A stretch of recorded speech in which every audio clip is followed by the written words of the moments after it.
You're an adult. You know stories about ghosts and goblins on Halloween night aren't real. But there are a number of threats that you may think are real-world concerns that are just as made up as those spooky stories you've heard around the campfire. Number 1, killer candy. Somewhere out there is some lunatic trying to kill your kids by handing out poisoned Snickers bars and candy apples with razors buried inside. It's such a common belief that a lot of cities offer free inspections of Halloween candy for concerned parents. The only problem is, this doesn't really happen. In the last 50 years, there's not been one reported case of a person handing out poison candy to random trick-or-treaters. The closest case was an incident in the 70s where a child died from a poisoned pixie stick. In that case, the father tried to point the finger at a deranged stranger who gave his kid poison candy, but after further investigation, police found out the father intentionally poisoned his own son and tried to cover it up with the well-known urban legend. As for objects like razors or needles and candy, there are actually some reported cases every year, but nearly every time they are investigated, it never lands on some evil stranger in the neighborhood, but kids playing pranks on other kids or kids playing pranks on their parents, and the incidents almost never lead to anything worse than minor injuries. Number 2, satanic cults. This one may seem a little weird to people born after a certain time period, but in the early 80s, the US was in the middle of a phenomenon called the Satanic Panic. Following the publication of the book Michelle Remembers, in which a woman claims to uncover repressed memories of ritual abuse as a child at the hands of Satanists, the US went Satan crazy.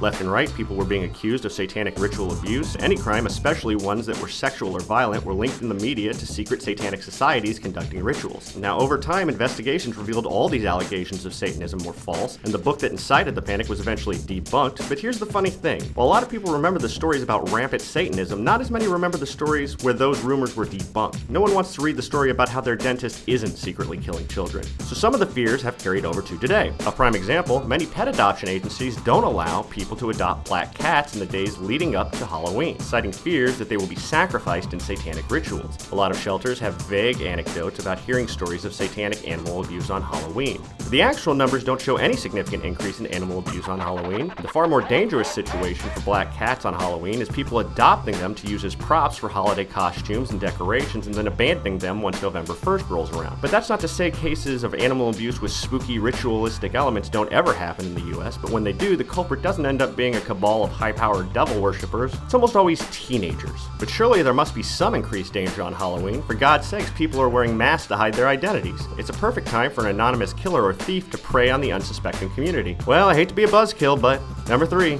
By and large, crime rates aren't higher on Halloween. While this can vary from city to city and it's dependent on the weather and what day of the week Halloween falls on, most places don't see huge spikes of violent crime on Halloween. The places where police do see more arrests on Halloween, those arrests tend to be related to vandalism or alcohol and drug use. Now, there is one notable exception. A 4-year study ending in 2009 showed the city of Boston had a massive violent crime spike on Halloween night. And it's not exactly clear why. After the report came out, there didn't seem to be any further reporting on the matter. But as long as you aren't in Beantown, you should be okay. So there are the real monsters of Halloween. Children, teenagers, idiots, and the entire city of Boston for some reason. But there is one menace that looms over them all on All Hallows Eve. What could this evil killer be? What evil force could... It's cars.